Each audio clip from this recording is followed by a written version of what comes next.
Hey, man of the Mayhem here, and we're back for another video about the UConsole. And in this video, I'm going to teach you how to upgrade to the all-in-one expansion board by Hacker Gadgets. And I'm also going to show you how to set up and equip the expansion board with the antenna pack as well. So a massive thanks to Hacker Gadgets for sending these out, and hopefully you'll find this video helpful if you're buying these mods yourself and assembling this at home. So let's get started. So the first thing we're going to do is flip over our UConsole. I'm going to undo these 4 screws to get the back plate off.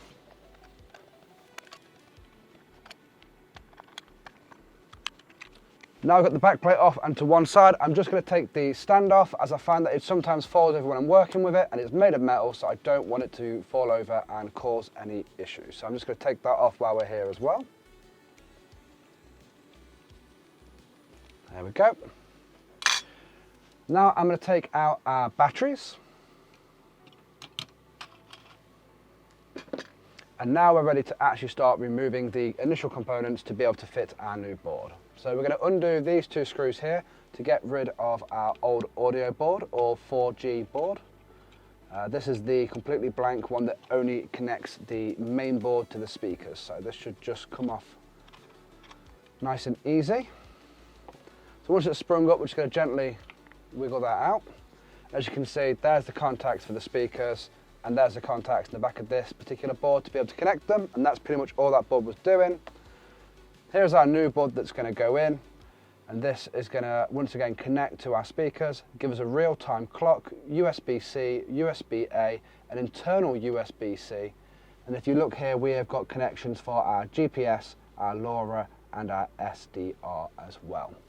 So let's get this bad boy fitted. So I'm just going to put it in at an angle there, gently push down, and then we're going to reinsert our screws. So that's screw number 1 done. And screw number 2. Now what we need to do is start thinking about how we're going to route all of our cables for our actual expansion board. So the board's going to go on this way around like so, and it's going to go on top of the back plate. So we need to make sure that all of our cables are going to reach the correct place at the right time. So what we'll do is we will have a look at all the different length IPEX cables we were sent. So we sent 4 separate cables of 2 different lengths. We've got 2 long, 2 short. So the first one that I'm going to start with is going to be our GPS. So I will just feed it through this hole here. And let's just move this other Wi-Fi cable I've taped out the way. I'm going to bring this one down to here. And this is going to be our GPS. So let's get that neatly plugged in. So that's that one neatly plugged in. Then next up we are going to use one of these longer cables for our SDR, so let's get him on there. I'm going to try and route this that exact same way, so we're going to come from this angle here and pull our cable down into this little recess. So that's going to be our SDR, so I'm just going to trap that under there. Then I'm going to do our LoRa, so I should be able to reach this with another short cable like so. So let's get that one in there. Now remember, never turn on any LoRa device without having an antenna on there, as you will burn it out. And that's that routed through there like so. And now what I'm going to do is just make sure that I actually connect some of these up, just so we don't lose what's what. So this longest one over here is going to be our SDR. So let's get him connected on this side of the board. Then we had our LoRa antenna, and then our GPS just to go over here, like so. So that's all of our boards plugged in now, apart from our Wi-Fi. So we're just going to keep this of one out the way and taped up. And grab our last IPEX cable from over here on our actual Raspberry Pi. And we're going to route that through the same hole.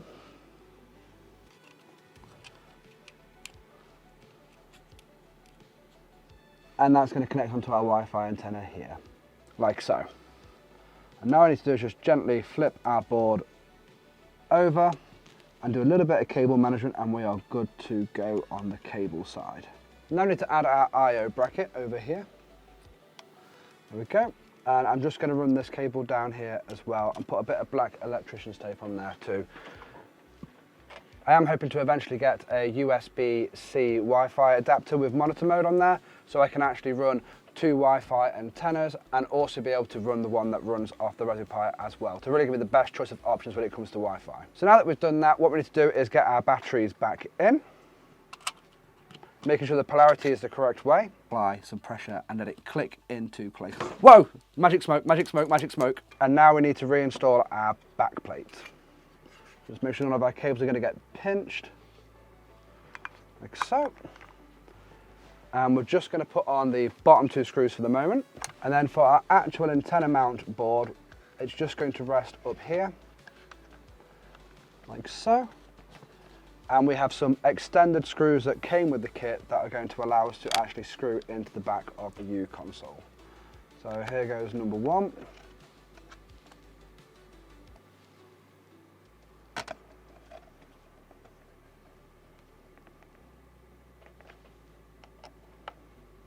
And number 2. So if we have a look at the top now, we've got SDR, Wi-Fi, mesh and GPS. The whole thing looks really quite tidy. So we're just going to get that stand on and then we are done and dusted as far as the assembly goes. So let's get that on now. That's screw number 1 and screw number 2. So there we go, it's all set up and ready to go now. I've got the OS installed and I've also got the software installed for the Hacker Gadgets board. This allows me to use the GPS, the Meshtastic and the software-defined radio. So let's get it booted up. So there you go, a fully booted instance of Bookworm right here. What's really nice about this pre-made image by our friend Rex from the UConsole forum is that it's got all of the CPU readouts for the temperatures and such down here. It's got everything ready and raring to go as far as the drivers go for the trackpad, the mouse, the keyboard and the screen. So it just basically opens up a brand new out-of-box experience for Bookworm where you can set it up working directly off the device. So massive shout out to Rex for getting that sorted out. He's also got loads of different distros and I'll show you where to find them shortly. Another shout out to Rex is also because he's set up a all-in-one command that allows you to install everything you need to be able to use the Hacker Gadgets board. So as you can see here, we have got TAR 1090, we have got SDR++ Brown, we have got PY GPS client, and then we have got Meshtastic and Meshtastic MUI, which basically allows us to turn this device into a Meshtastic node. It allows us to turn it into a SDR radio. It allows us to track airplanes and other devices using TAR, and it also lets us use that GPS as well. And like I say, Rex, being the legend that he is, has set up an all-in-one command that you can run that will allow it to just start working right off the get-go. So I'll just quickly show you some of these particular pieces of software. The first one will be TAR 1090. And what's really cool about this particular instance is you push that one-click button and it will just open. And what this will do is allow you to track real-time airplane traffic from your area. So depending on how big your antenna is, depends on how many signals you can pick up, depending on how many planes you'll be able to see. But as you can see here, it's opening a brand new web page. It's all locally hosted on this device, and it's using the SDR built into the actual UConsole to be able to track those aircrafts. So I'll just extend my aerial to make sure that I'm getting good signal. Unfortunately, we are in a bit of a Faraday box in here due to the fact that my entire shed is foil lined. But fingers crossed, we should be able to pick up an airplane if one comes past. So as you can see here, we have just picked up our first plane. And you can see that it's coming across Cumbria as we speak. So at a much more populated time and a much more populated place, you'll probably see a lot more air traffic than you would here. But at this time of night that we are now, and in the area that I live in, you don't tend to get that much air traffic over here unless it's during the daytime and it's military. Next up in our list to look at is going to be the Mesh MUI. And this thing's absolutely brilliant. It basically brings up a virtualized version of the Meshtastic app for the Mesh UI. And you can full screen this and be able to see everything that you'd be able to see on a normal device and be able to use the keyboard and all the other inputs that you have in your UConsole to actually run this.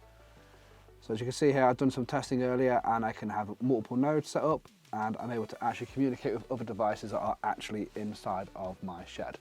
So if I just grab one now, so this is my LilyGo T-Deck, and what I'm going to quickly do here is just come down to long and fast. I'm going to click in here and I'm going to type hello. And if we send that, what you'll see is we get a brand new message over here. So if I come into my long and fast over here, we should be able to see that we've got a brand new message saying hello just there. So as you can imagine, being able to actually have a Cyberdeck that's doing SDR and Meshtastic at the same time with GPS is pretty damn cool. And then last but not least today is we're going to have a quick look at the SDR++ Brown. So this is the one that is recommended by Rex to run on Bookworm through his all-install package. And what you can see here is basically your every sort of day SDR radio. So if I push play here, it will start bringing through static and show me all the different channels that are available in here. SDR is something that I'm completely really new to, so I'm still trying to get my head around that. So far I can tune in and out of FM radio stations. I've still not quite managed to get onto any of the amateur radio and start listening to other people's conversations that they're having on the open waves. But it's something that I am working towards learning. That's just another skill set that I want to get. But once again, being able to have SDR on a UConsole on a handheld Linux device is so cool. So next up, I'm going to show you where to get the links for how to install the operating system. I'm also going to get you the links on how to install the software that works on the Hacker Gadgets hardware. Right then, so we're now going to look at how to get the operating system on there. So at the moment I've been looking at Bookworm, but I've also tried Kali Linux and I've also tried Ubuntu. I'll make sure this link to this Google Drive is available in the description, and this has been put together by Rex. So he's done a really good job of correlating all of the different OSs that have been tried and tested as part of the community builds towards the UConsole. So like I say, today we're going to look at the ClockworkPi Bookworm 6.12.45 image, and basically what we're going to do is click on the download button and have that downloaded. Once you've got that downloaded, you need to make sure that you actually unzip it inside of your downloads folder to make sure you've got the full image available to you. Now to install this image onto your SD card, first off put a blank SD card into your computer. We're then going to open Raspberry Pi Imager. Now I'm using the CM5, so CM5 here for me. Next, I'm going to install a custom image, and then inside of my downloads I've already got Bookworm 6.12.45 here. So I'd click this here, open. It's then going to ask me what storage I'd like to use, so I can click just here. Make sure you skip any customizations and then click right and let the project verify as well. Once you've done that, stick the SD card into your UConsole, let it boot, give it a second or two, it may power off. If it does so, boot it back on again and you should be greeted by the initial setup from Bookworm. As for installing the Hacker Gadgets AIO board package, once again, Rex, thank you so much for getting this set up.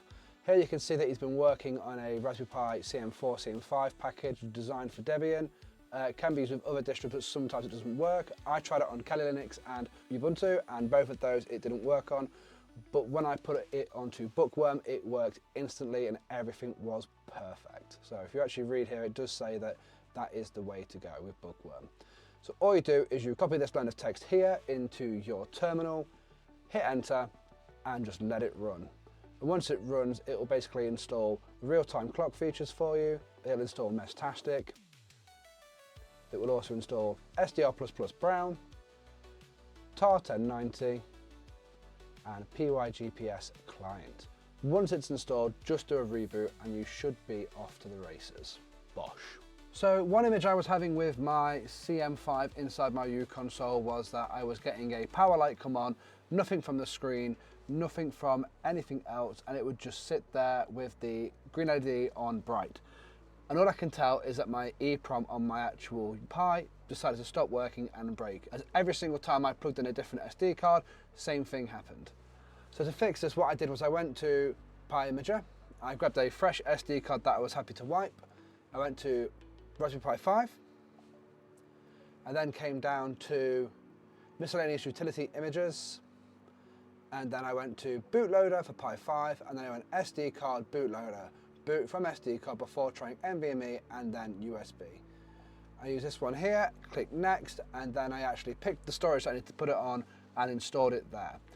Now it's a bit of a weird one. What you need to do with the UConsole specifically is make sure you've got the external HDMI plugged in so you can see what colour the screen goes. But if it's been successful at flashing the EEPROM, what will happen is you'll just get a big bright green screen, and that is all that it will do. Nothing more, nothing less. So if you haven't got access to a screen, just leave it for 2, maybe 3 minutes, then shut it down or power it off, and then put in your SD card, and fingers crossed you should then start to get an output through either your screen or through your display on your UConsole. Right, so there you go. That is the UConsole running Bookworm with the AIO board installed and the software all set up and running.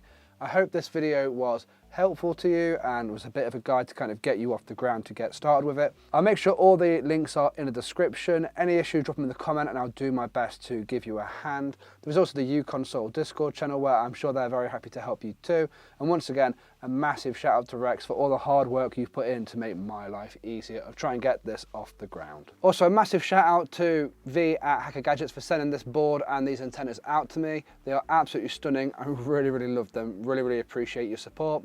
And if you want to get yourself a UConsole the quickest way possible, your best bet is to probably go through somewhere like Carbon Computers, where you can use the promo code Mayhem. I do know they've got some currently in stock, ready to be shipped out, so pretty quick way to get some good turnaround there. If you've enjoyed this, feel free to subscribe. If not, don't bother. And until next time, happy hacking.